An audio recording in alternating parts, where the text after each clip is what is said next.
Today we get to speak with another amazing homeopath, Dr. Philip Bailey.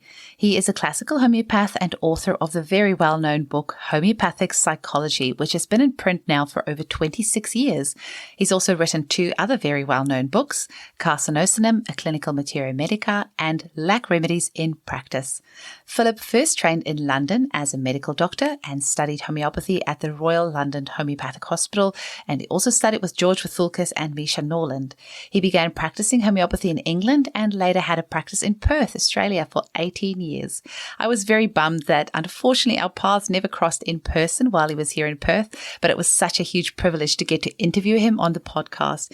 So Philip's been invited to lecture on advanced homeopathic prescribing throughout the world to homeopaths and homeopathic students, and he's also trained in psychotherapy and family constellation therapy. He now lives in Portugal and gives online consultations in homeopathy and in psychotherapy. I know you're going to love this episode. Thanks for listening. Welcome to the Homeopathy Hangout, where we discuss all things homeopathy from around the world. And now my mum and your host, Eugenie Kruger. Hello, homies, and a very warm welcome to Homeopathy Hangouts. Today, we are hanging out with the lovely Dr. Philip Bailey. Welcome. Thank you. So lovely to have you on today. I am very gutted that I missed you while you were here in Perth because you are now, I just got it wrong. It wasn't Spain, it was Portugal, right? That's right. I live in Portugal. Oh, it must be magical. What's it like being over there? Well, in some ways it's like Australia because we have a lot of eucalyptus trees and the weather's a lot like Australia, but it's a much slower pace of life. And that's really why I'm here I'm really in semi-retirement and having a quiet life. It sounds brilliant. Now, Philip, how did you first get into homeopathy? And you trained as a medical doctor, right? Can you maybe just tell us your journey about how you discovered homeopathy? Yeah, I was a medical student when I discovered homeopathy, and I was already practicing meditation, and I got into a meditation organization that had a lot of homeopaths in it. So I started seeing homeopaths and learning about homeopathy. Even as a medical student, I was more interested in the mind than the body. So I knew I wanted to focus more on the mind, but I wasn't very attracted to psychiatry because it was so drug orientated. So when I learned that homeopathy can treat the mind successfully and there was a big focus on the mental aspects of the patient, then I got very excited. And really, as soon as I qualified in medicine, I did my year as a house doctor and then went to the London Homeopathic Hospital straight afterwards. Amazing. Started training. Amazing. And I can't believe that there used to be a medical doctor in Perth that knew homeopathy. That's very rare. But now in Perth, I don't know how long ago was it that you left? Well, I left about 9 years ago, something like that. Yeah. Okay. Well, because I think I can literally count on one hand the amount of open-minded holistic doctors that we have here in Perth, but it feels like it is growing a little bit. But they're very hard to find.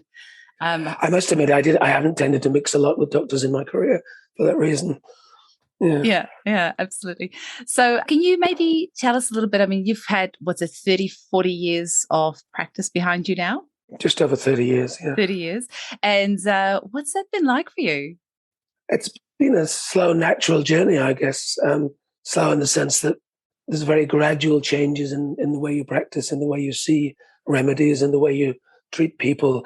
When I look back on my old videos, because I used to record patients for teaching purposes, I'm horrified at the way I used to conduct an interview because I was just firing questions at them. So in the early days, I was more mental and I would just almost like a checklist, just firing questions. And it's very embarrassing to use those videos if I'm teaching. And then gradually you learn to listen more and more. And as you learn to listen more and more, you sink into a deeper connection with the client and so you learn a deeper level of the remedy in that way. So in that sense, it's been a gradual evolution. And I think I read that you've been doing meditation since you were 17 years old. That's right. Quite unusual. And right now I'm living in a spiritual community, so there's a lot of focus on just being. Yeah. Amazing. Do you incorporate that with your homeopathy? Or do you think they have a relationship with each other? Or? Well, if you come to a place of stillness inside, it affects everything that you do. So you're simply much more present and available. If you're listening from that silent space, then you're going to notice more than if you're listening from a busy space. So really, that's the only way I incorporate it. Except that I also practice some counseling and psychotherapy, and so if you're in a still space yourself, it's a lot easier to bring the client to a more still space. Well, healing can happen at that still space a lot more easily than from a busy space. Absolutely. Have you got any other practices that you incorporate into your sessions as well? Well, I separate the sessions. So there's a homeopathic session or there's a psychotherapy session.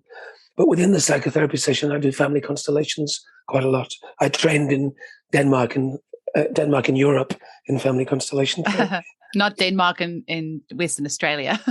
Well, I lived in Denmark and Western Australia after I trained in Denmark and Europe. That's very confusing. I loved the bicycles in Denmark so much that I brought my Danish bicycle over to Australia and then rode it in Denmark and West Australia. Yeah, I think my two favorite places that I've lived in the world are Denmark, Europe and West Australia. Denmark, WA is very special. I just went there on holiday a couple of months ago, and there's just such a lovely vibe there. It's beautiful. That's amazing. It's gotten really expensive now since COVID. A lot of people have moved away from Perth and down south. Yeah. So yeah, it's getting. I think I was there at the right time. I was there about 7 years ago. Yeah, it sounds like you were, for sure. Now, you have written a few different books on a couple of my favorite topics, Homeopathic Psychology, which is the one I've got here, and then the Lac Remedies. I love the Lac Remedies. They're the remedies of, just for our listeners, remedies made from the milk of various lactating animals. The Lac Remedies and the butterfly remedies, I think if I had to pick favorites, they would be the ones. And you have also written another book as well. I've written a couple more books. One is about Carcinosinum. Oh, yes. But I self-published and it didn't, I didn't promote it very much. And then I've written a book really more on self-help and psychology called I'll Meet You There. Mm-hmm. Yeah. Mm-hmm. And Carcinosinum, is that was it particularly the 58 tumor one, the Tina Smith's one with 58 tumors, or was that one that's just? I didn't specify in the book which one I was writing about because I think there's a lot of overlap between the remedies. But mainly I used it wasn't the 58, it was the other one on breast cancer. Breast cancer. Yeah. Just for our listeners, that's the homeopathic remedy, made from cancerous tissue. And maybe you can tell our listeners a little bit about the remedy and why a homeopath might use it. I would say it's probably one of my most used remedies in my clinic. I sometimes feel bad. I feel like almost every person is getting it, but it's one of those remedies I don't think I've ever had a client have an aggravation on. It's such an amazing remedy. I think I discovered it by accident, as you do when you treat you see a patient and you know that you don't know the remedy, so that you study the case and then you realize it fits, in this case, Carcinosinum. So that's usually how I discover a remedy, just by accident. But pretty soon I was finding that a lot of patients in my practice responded to the remedy. And so there's a lot of correspondence between the substance that the remedy is made from and the person that needs it, as usual with homeopathy, the law of similars. So a cancer cell is undifferentiated. And what that means is that it's lost its identity as a liver cell or a skin cell or a brain cell, and it's becoming undifferentiated or kind of amorphous. It lacks identity. And this is the underlying kind of issue with the Carcinosinum patient, that the sense of individuality or identity is weak. And because of that, for instance, they might say, I don't have any preferences, or I don't mind, or they give way to other people, or they don't know what direction to take. So that's a kind of underlying tendency. But on the outside, they can actually be quite strong. And so there's a kind of real dichotomy with Carcinosinum. I mean, if you think about a cancer cell, it's actually very strong in the sense that it can take over the whole body. And the person that responds to the Carcinosinum remedy, they often have a tough exterior which protects this vulnerable and rather lost interior where the person's searching to find who they are. On a physical level, it fits problems with the immune system because it's the failure of the immune system which allows cancer to take over. And people with this constitution, they tend to either have allergies or autoimmune disorders or weak immune systems, so they get recurrent infections. Like for instance, they might have measles 3 times in their history. But I very much enjoy getting to know the constitutional type because I related to these people. I found there was quite a lot of depth and a strong intuitive tendency with the people that needed this remedy. And I always enjoy having consults with people with a little more depth and intuitive faculty. Mm-hmm. I think that's why I end up prescribing that remedy so much, because I only treat women and children in my clinic, and the group of mums in Perth here that I tend to treat, they are more spiritual, and they are, a typical mum in that they put everyone else in front of them, ahead of themselves. So I think that's why I probably tend to see, a lot of carcinosis. And that's probably why I saw a lot of Lac cases for exactly the same reason. Yeah. Mm-hmm. Can you tell us maybe a little bit about the Lac Remedies as well? Because I just love them. I can just listen to them all day long. But with your book on the Lac Remedies and the personality profiles of the type of person that might need that, can you give our listeners a bit of a teaser? Yeah. So the Lac Remedies are made from milk remedies. So that includes human milk and animal milks like cat's milk or lion's milk. And I really became totally fascinated with this group of remedies. One reason is they tend to have a strong spirituality. If you think about mother's milk, it's like the first sustenance, and there's a very beautiful kind of giving quality to that sustenance that the first milk gives you. And there's some correspondence there with idealism and with spirituality. So I do find that most of my patients that respond to the Lac remedies have a strong spiritual sense. However, sometimes it's more a mental spiritual identity than a deeper spiritual identity. For instance, there is a tendency with Lac remedies to find the world to be a harsh place, and so they retreat into a spiritual philosophy. And so the spirituality can be rather mental, that they read a lot of books on New Age, and it's not necessarily realized spirituality where they're dropping their identification and going into silence. It can be a lot more about learning facts. Other things about the Lacs. The fundamental kind of wound in a Lac case is that they feel that they didn't have their mother's nurturing. Mm. And because of that, they're not able to receive nurturing. And so when you get this theme of being unable to receive nurturing, then often a Lac remedy can help that patient. Even if the problem they come about is purely physical, they might come about psoriasis or asthma. But if you find that psychologically the theme is that they cannot receive support and nurturing, then often one of the Lac remedies will help. Of course, one thing that makes Lac remedies really fascinating is that you have the animal side to most of the remedies. Apart from the human milk, the remedy has an animal side to them. So lion's milk, there are actual lion features in the case, which is really fascinating.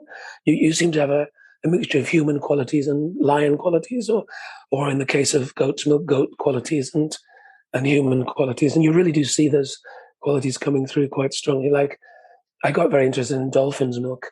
And if you imagine someone who's half dolphin and half human, they have a really dreamy quality about them. It's like they're living in another world where everything is slower and is more mystical and dreamy, because part of them is resonating to the dolphin energy, which is underwater. Everything is quiet and a completely different world. That's amazing. I can just sit here and listen to you talk about them all day long. You do have an ability to really make remedies come alive. And I was just reading through your homeopathic psychology book again last night before bed, just in preparation for today, and just reading with Lycopodium how you describe, the car salesman and, those sorts of things. And you're like, you can actually just visualize these people in your mind, and the way that you write about what this person will possibly be like, or the types of jobs they will be into, or the types of hobbies or the things that they will do. It really makes the remedies come alive. It is just so cool. I often think it would be nice to write a novel based on constitutions, because you do get to know the inner life of the client so well. Oh, well, there is one I think it's called Revel. So I have actually just recorded this lady for my podcast. She wrote this novel. What's it like? I haven't read the book. I shouldn't myself. Ask you that. No, I've only read she had a little sample chapter that I read, and the podcast will be released in a few weeks' time. But it is this adventure story, and there's this evil queen Platina, and then she actually has the Materia Medica of the personality profile in her characters in the book. I thought that's so cool. That would be a lot of fun. It's. Yeah. I feel sorry for Platina already, because there's so many sweet Platinas. They may have the occasional impulse to kill, but they're very sweet people. It's not a remedy I've prescribed too much, but there was actually this case of where this woman just, didn't want anything to do with children at all. I was like, I haven't prescribed this remedy very much. I'll just give that a try. They're another remedy with a very strong spiritual focus. So, there's the positive side, but of course it can also lead to mania. So it's a mixed blessing. I guess that's the flip side with every single remedy, and why, like actually, as I was reading your book with the lycopodium, the remedies can present so differently that sometimes I'm like, well, anyone could really be any remedy. It's really just, I guess, what you as the homeopath see that stands out in the case. Like how do you even go across that minefield? I didn't even prepare you for this question, but how do you differentiate? Like, it is so hard sometimes. And I know you actually have an online course that I saw you do where you actually go through certain remedies and help people how to differentiate. But you understand what I'm saying? Like, it feels sometimes that any person can be any remedy. Homeopathy is very, very difficult to do well because, we started off in the early days when I trained in homeopathy with about 35 constitutional types, which are the ones that I wrote about in the book. But nowadays we realize there are hundreds of constitutional remedies. And really to practice homeopathy well is really difficult. You have to have a natural aptitude for kind of feeling the essence or the energy of the client. Because if you go purely on facts, you're going to miss it. I mean, if you're very, very thorough and clever going purely on facts, then you might sometimes find the simillimum or the remedy that fits well. But really, that's a very difficult way to do it. You really have to get a feeling for the energy of the client and also a sense of the underlying issue, not necessarily the issue that the client's presenting. So it really is like a depth psychotherapy session that you have to get a feeling for the sense of what's motivating and underlying the client's search for wellness or for healing. So it's not something you can describe in how you do it because it's a sense. For instance, I will treat someone with Staphylococcus aureus. Maybe 20 years ago, treated someone with Staphylococcus aureus, and then a few months later, someone walks through the door, and I sense a similar energy to that patient that I remember from maybe a year ago. And so already I'm thinking this could be Staphylococcus aureus because they have a similar energy even before I even talk to the client about the case. Homeopathy is not easy to do, and it really helps if you have this sensitivity to energy and a sensitivity to the deeper psychological themes. Absolutely. With the podcast that I've been doing, it's been such a privilege to be in touch with so many homeopaths around the world and see how people practice different. And there's this lady called Angelika Lemke who uses what she calls intuitive homeopathy. And that is actually getting me very excited, where we're just getting back more with our intuition, like you're saying. But I think that's where the development of the homeopath is so important, their own spiritual practices and meditations and things like that, because you could never learn the Materia Medica for 8,000 different remedies. So somewhere you're going to have to rely on some intuition or something. And, people like the lovely Jan Shelton and Rajan Sankaran and so many of these homeopaths are trying to make things a little bit easier for us. But at the end of the day, even still with that, there's still more remedies being developed every single day. Yeah, and one thing I'm finding is because there are so many new remedies coming out, or information about new remedies every year, that almost every week I'm discovering a new remedy still after 30 years of practice.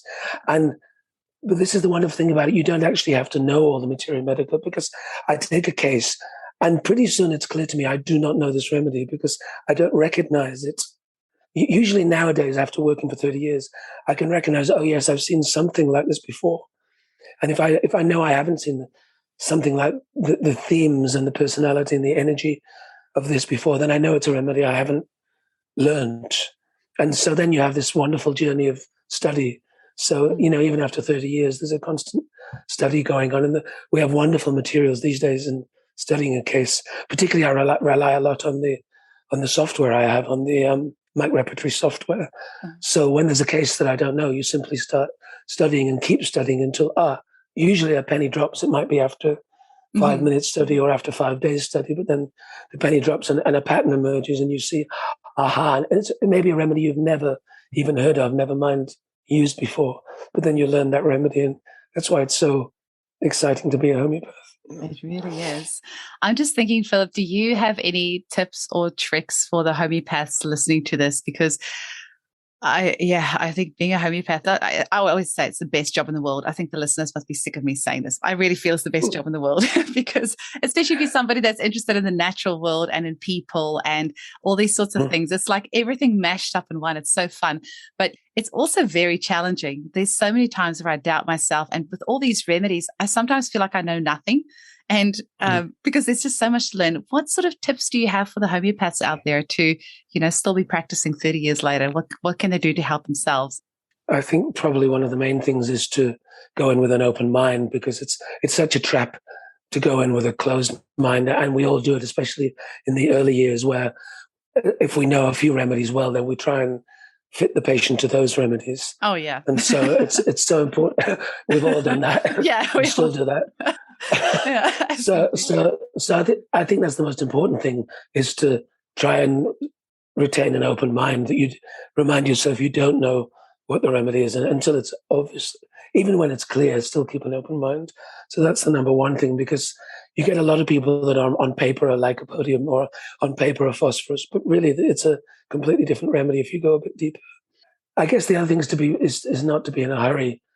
Both in the interview, it's important not to be in a hurry, like to listen and not to do what I did in my early years, but firing questions, but just to keep listening until you're starting to notice patterns of language. If you just keep listening, let the patient talk, and you give them a lot of space, and you start to know patterns of language. For instance, recently I've had a couple of positron cases. Now that's a really fascinating remedy made from antimatter. Now, when you say to the general public there's a remedy made from antimatter, it sounds ridiculous.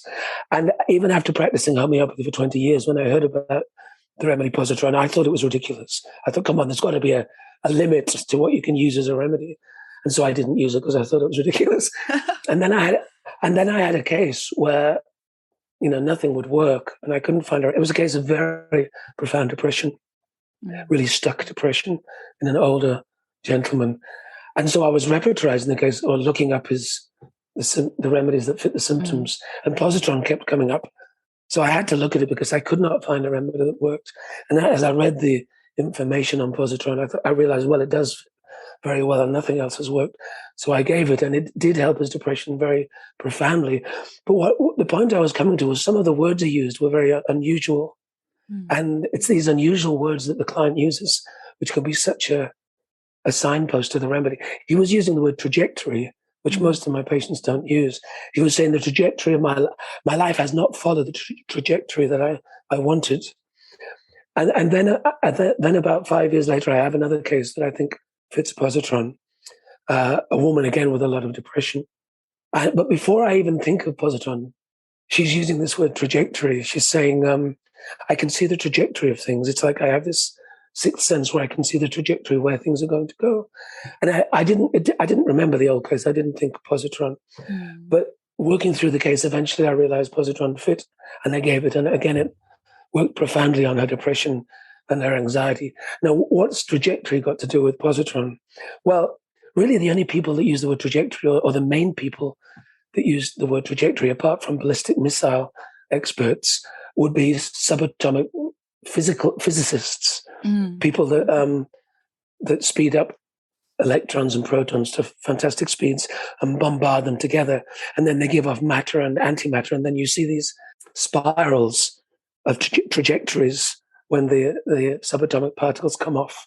So there's a direct correspondence between the language the client uses and the remedy they need, which is so fascinating. So that's another tip, to really notice the unusual language that the client is using, and then work out, well, what remedies does this relate to?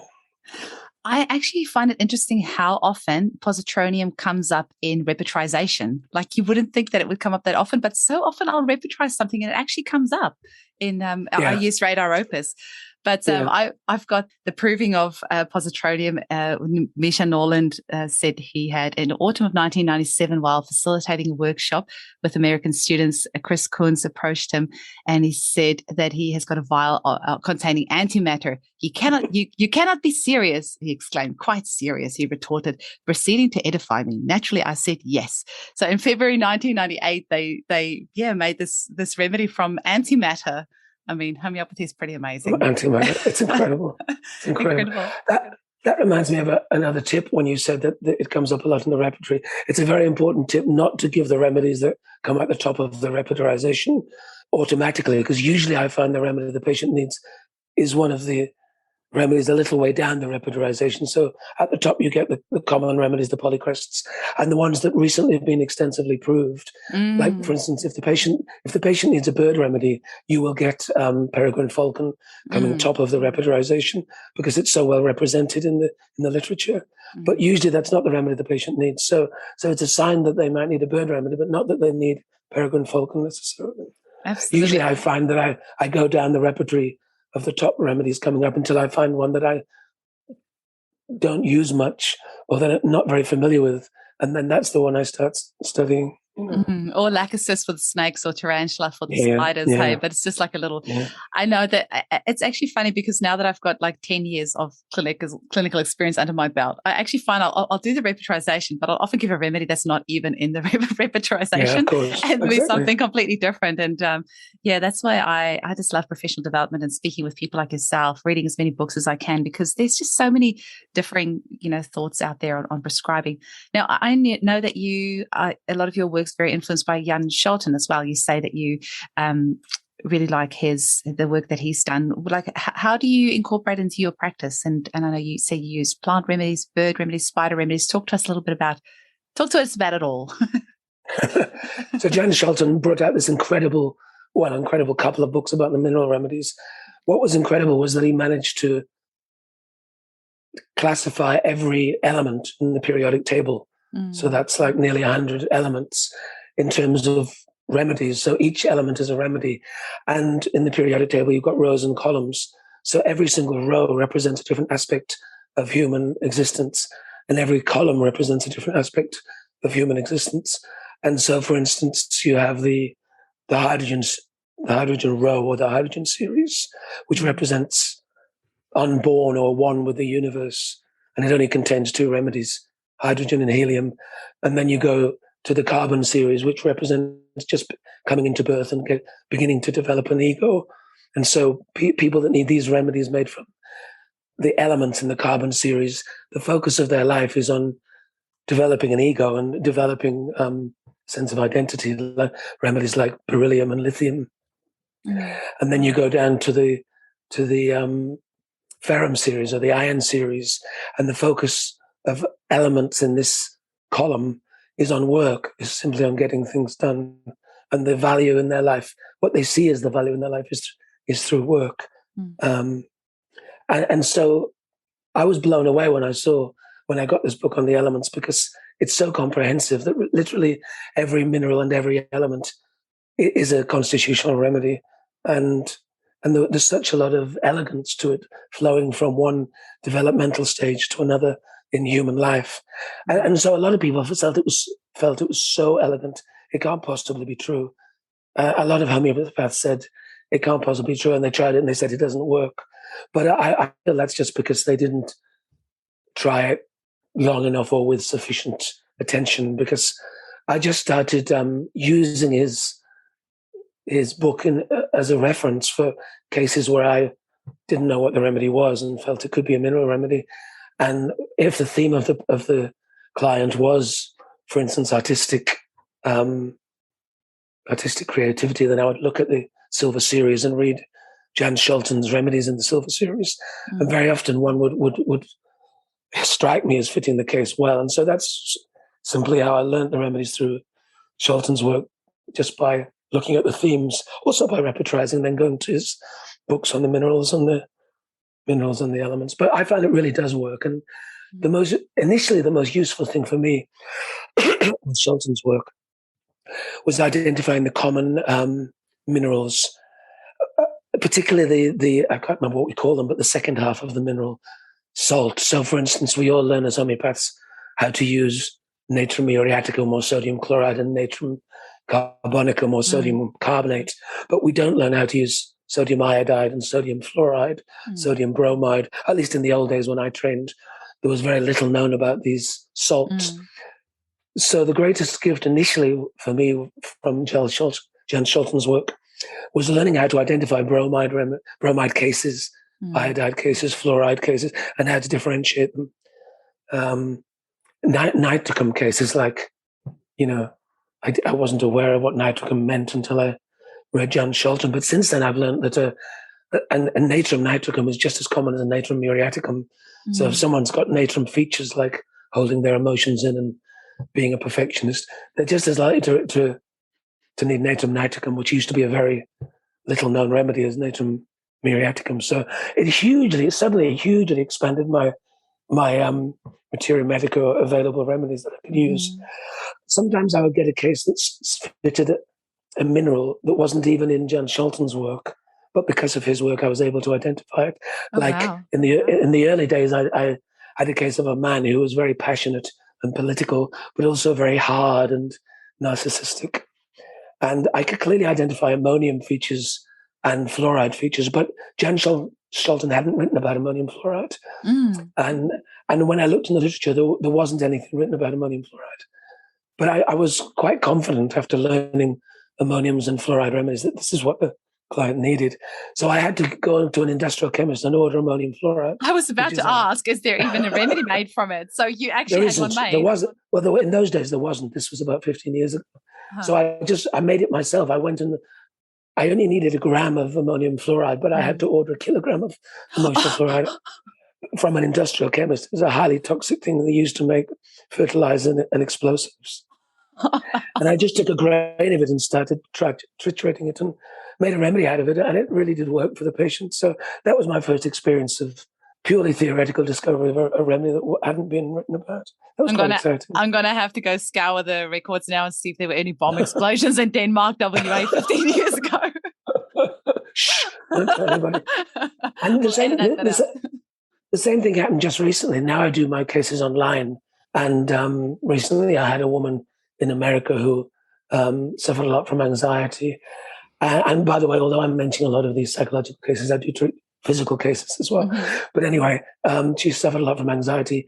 And just getting to know her case, it became quite clear that manganum fitted her case quite well, manganum being a remedy in the ferrum series. And it often has a lot to do with humanitarian efforts. I often find my manganum patients, they will go to the third world and they will selflessly serve, rather like Mother Teresa did, just selflessly serve the poor. And she had this quality to her, even though she wasn't doing that. She had this same kind of idealism and quality and empathy. She also had neurological symptoms which fitted manganum very well.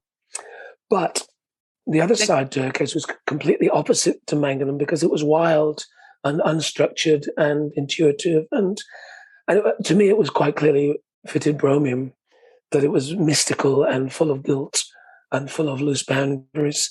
And so again, I thought, well, this sounds like manganum bromatum. And again, it's not in the literature. Jan Scholten didn't describe manganum bromatum. However, this case, I was able to find it in a homeopathic pharmacy. Okay. So no more dodgy online orders for you then. I miss that fun. Far out. It's funny because Anna Vivak, she was saying that, she has these intuitive messages about what remedies people need. And sometimes, the remedy is not like, it doesn't even exist as well. And so she has to somehow come up with, how do I find this in nature? Or if it's something like Venus that she needs to prescribe, how do you, you fill a vial with water, and then when Venus is strong in the sky at night, you go and hold it up to Venus, I guess. I was wondering if it was a meditative proving, but that actually makes sense as well. I guess it's the same. I have no idea. I'm just making it up. Well, it honestly wouldn't surprise me. I'm at that point with homeopathy at the moment where literally nothing surprises me. Well, they did make the North Star that way, I believe. The North Polaris through concentrating light through a prism from the North Star into the remedy vial. Yeah. That is so cool. So Philip, I have a question for you, which I get asked all the time, such a hard one to answer, and funny or not funny, I was asked it again today in my group of mothers. I've got this little Facebook group, and we're always chatting about homeopathy in there, and always get asked, how do I find my constitutional remedy? Or a client will say to me, I've seen you a few times. What is my constitutional remedy? And, when I'm fresh out of college, I would have said, oh, it's the one remedy that fits you. But I got to tell you, a few years down the track, I'm like, I don't know if there's necessarily one constitutional remedy as such. But what are your thoughts? Because I know, like, you read this psychological homeopathic psychology book of yours that says personality profiles of the major constitutional remedies. And what do you think? Is there such a thing as a constitutional remedy? Because I am going to play this to my clients. I think I've always differed from the majority of homeopaths in that I do think there is an underlying layer of a constitutional layer in most people. So I do think there is a constitutional remedy. Mm-hmm. Sometimes there are layers on top, and sometimes there are temporary states that may last months or years where you need another remedy. But I do think there is an underlying frequency of vibration. Just as it was discovered that people that respond to sepia often have long, straight black hair, for instance. I do really well on sepia. It's a constitutional feature. Or people that respond to lachesis often have freckles and red hair. It's really true. And because there is a baseline constitution. So I do think there is a baseline constitution. I just think it's very, very hard to find in some cases because we have hundreds of constitutions, not just 30 or 40. Well, that does make sense because you do. I mean, I treat a lot of children, and I tell you what, when a phosphorus child walks into my clinic, I don't even need to do a consult. I see their eyes and I know they're phosphorus and they will do so well on it. And same with a cal-carb, like, they're very easily recognizable. And I have to say what I would call my constitutional remedy, I actually found myself about 14 years ago, and I have used that remedy over and over again. And I've used other remedies as well, but that's the one that I always come back to. So I agree with you in that I think there's a main one. I wonder if these days the problem isn't that people there's so much drugs, there's so much over-vaccination, there's so much trauma, there's so much everything. So maybe it's just like a layer thing, like there's just all these layers on top. So I don't know. What do you think? There is, but I do find that, the majority of people, for instance, of a lachesis constitution who have had lots of vaccinations and trauma, they still respond to lachesis. Mm-hmm. So I think that in the majority of cases, the constitutional remedy does cut through, unless there's been a profound trauma. A profound trauma might give you a layer of, say, phosphoric acid or whatever that you need to treat. But I do find in the majority of cases, if you can find the constitutional remedy, it does cut through a lot of that poisoning. I've got my dog here. He's coming. Oh, that's very cute. He's very cute, black Labrador. He's a lab staffy Maremma, and then I've actually got 3 of them lying around. Maybe wow. It's so gorgeous. And they usually, when I'm recording, they'll lie really still, but this one really loves kisses, so he'll come up. So cheerful. Yeah, they're the best. Yeah, except for when it's raining and they're wet and they try to come inside the house, but no, they're amazing. Yeah. They're just always up for kisses and cuddles. We have a black dog here in the community where I'm living, and sometimes we have musical evenings. And yesterday someone was playing the flute and the dog just started howling like a wolf. It was very beautiful. Exactly in tune with the flute. Oh, animals are so intuitive. So, Philip, I'm just wondering, is there anything else you did say here about plant remedies, bird remedies, and spider remedies? Do you want us to go into that a little bit as well? Well, actually, one of the things that's one of the challenges of homeopathy. If you get a case that is a bird case because you've learnt to recognize bird characteristics, then it's a huge challenge to find out which bird remedy. And the same with spiders. So it used to be, of course, that tarantula was given far too often, or I've been guilty of that. we all have. I do really appreciate the books that have come out recently by leading homeopaths on the spiders, the birds. I can't remember that. I've got it here. Peter Fraser's book on Peter on birds. Fraser. I've got all his books, and apart from the fact that they're really cost effective, he just really narrows down all the main bits. I love it. Recently, I had some success with a spider case that 5 years ago I could not have got anywhere with, because I would have got as far as it's a spider and then got stuck because there just wasn't enough differentiation between the remedies. But having gone through, again, I can't remember the author, but it's a book about spiders that I got as an ebook. And there's sufficient differentiation that I was able to identify the remedy. And this is a case of a person who's that they feel haunted by negative energies. You get these cases where someone feels just haunted, basically. And she's less haunted now after taking this spider remedy, Arania diadem or paper cross spider. So it's amazing what remedies can do. But you're asking about other remedies I wanted to talk about. Yeah. I think the latest evolution of my practice is expanding the use of plant remedies. And a lot of the reason I've been able to do that is Mikhail Yakia's wonderful book, Wondrous Order, which blew. It was like getting Sholton's book on elements. It just blew my mind with suddenly about 1,000 new remedies with a structure to how to identify them. Mm-hmm. In fact, very similar to the periodic table with I think it's 9 rows and 6 columns. Mm-hmm. So again, I'm devouring it, and when I get a case where I can see I don't know the remedy, if I suspect it's a plant remedy, I'm certainly consulting her. But recently I had a case where I gave dandelion, and I would never have had the courage to prescribe Taraxacum, which is dandelion, if I hadn't read quite a detailed synopsis of the characteristics of the remedy in Yakia's book. Mm-hmm. If you look at dandelion, it's more well known as a flower essence than as a homeopathic remedy. And if you look at the flower essence, it's about finally doing something for yourself, or finally standing up for yourself and following your own needs. And this very much fitted the case. But it was a case of a man in North America who was totally dominated by his wife. He whenever I took it, I saw him over several years, and I gave him remedies which helped a bit, but didn't really get to the center of the case. And a lot of his case was about lack of self-confidence and lack of motivation, lack of direction. He was lost, and the remedies I knew for these lost cases, they didn't work on him. They didn't even fit him. Remedies like Carcinosinum or phosphoric acids. And every time I would have a consult with him, I would ask him how he's doing, and he said, "Well, my wife says I'm doing a bit better," or my wife says I should work harder on being a father for the kids. It was kind of depressing to see this man without any sense of his own autonomy or power. And when I finally thoroughly repertorized his case and then referred some of the smaller remedies to look them up in Yakia's book on the plant remedies, Taraxacum was coming up quite strongly, which I knew almost nothing about dandelion remedy. And when you read the description of the whole family that Taraxacum comes from, which is the Asterales, the description in Yakia's book, a lot of it is about having a lot of inner resources, but being completely stuck in expressing them. So your true wealth and inner wealth cannot come out.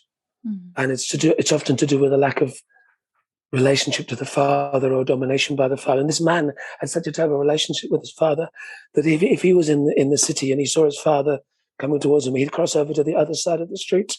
Wow. So afraid he was of being dominated by his father. Anyway, I finally read Yakia's description of dandelion and realized it fitted him very well and gave him dandelion. And then I talked to him again on Skype about a month later, and I couldn't believe it, because having been a kind of downtrodden, deadbeat energy for all these years, he was confident, and he didn't mention my wife says once. He was just excited about his future and full of energy, and it's so exciting when you get these reactions.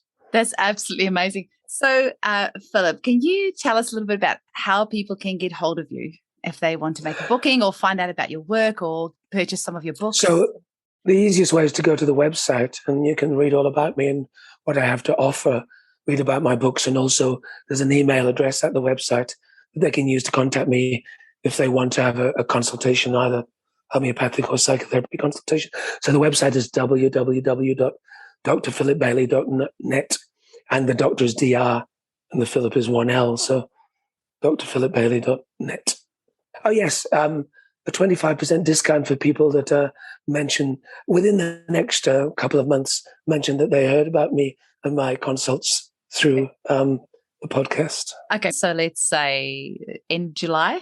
Yep. 2022. Okay, so if you're listening to this podcast in 2032, the offer has expired. Sorry. So, Philip, is there any other message that you want to leave our listeners with about homeopathy? What's the message that you want to get across to them? Well, I guess there's different messages really for homeopaths and lay people. So I don't know what proportion of your let's do one for each.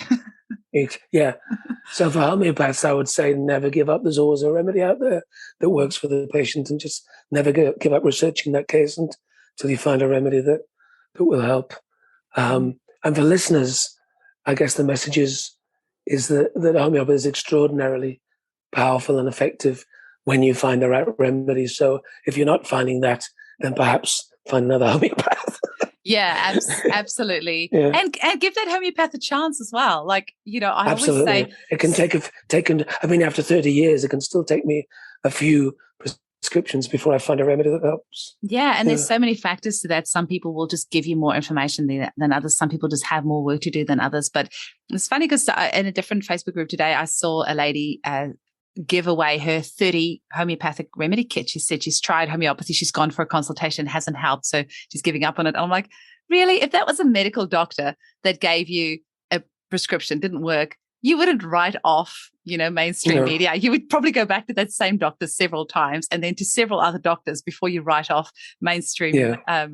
I guess another thing I'd say to people seeking homeopathic treatment is be as open as you can, because the more open you can be with a homeopath, the more able they are to understand what remedy will help you. That is absolutely true. I completely agree with you there. Well, Philip, it has been wonderful to speak with you. Thank you so much for your time. I really appreciate it. Well, thank you, Eugenie. I really enjoyed it, and I think I enjoyed it more than I expected. Oh, yay. I'll take that as a good sign. Thank you so much. Have a great day. You too. See you.